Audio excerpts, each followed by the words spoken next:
Looking in the mirror and thinking, I'm proud of the person I've become, has got to be one of the most rewarding feelings this world has to offer. But in order to get there, you need to become self-aware. So in this video, I want to share with you a hack that'll increase your self-awareness and your personal growth. Read the following sentence. What do you think that it means? Well, depending on where you put the emphasis on the word, it completely changes the meaning. I didn't have sex with the whole rugby team implies that you didn't, but somebody else did.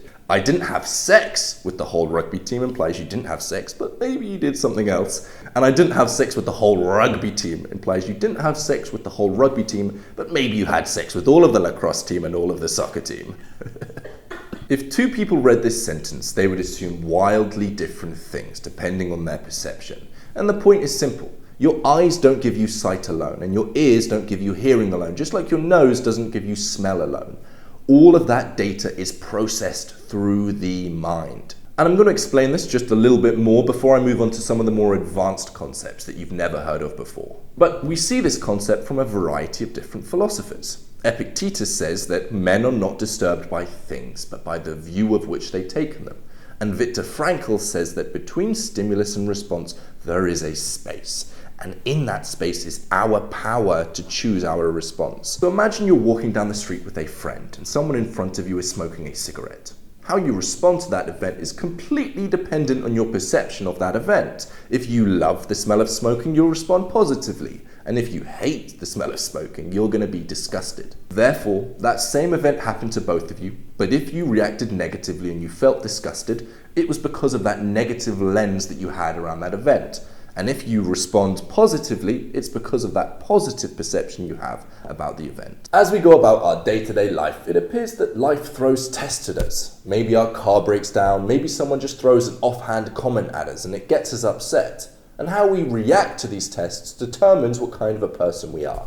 If we're able to act in a calm, composed way, control ourselves and don't respond too negatively, then we are a good person.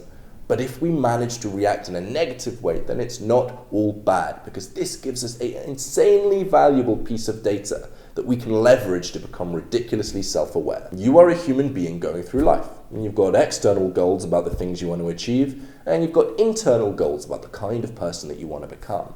Neither of those things can be achieved if you don't recognize the gap between where you are now and where you want to get to. For that is simply self-awareness. And as we discussed, if you react negatively to the event, it's never the event itself. It's only your perception about the event. So if you do react negatively, you're literally highlighting a faulty lens that you have. Your brain is singling out and showing you exactly a problem that you have that you can work on. And when you start to view things like this, you start to realize that everything is your teacher, everyone is your teacher, and every single event that happens could be your teacher.